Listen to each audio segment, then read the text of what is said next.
Una cafetera és complicada i molt lletja, perquè quan t'ensenyen una cafetera sense carcasses, doncs clar, hi ha la caldera, el serpentí, és bastant caòtic.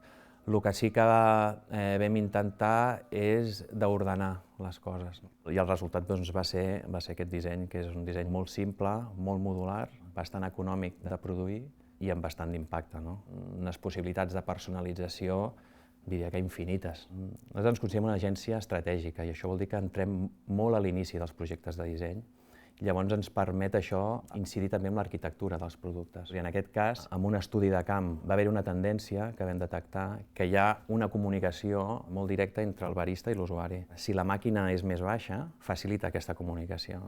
Tots aquests inputs que vam anar traient d'aquesta recerca de camp són els que després, juntament amb l'equip de Crema International, vam poder incidir i vam, en aquest cas, baixar molt l'altura de la màquina.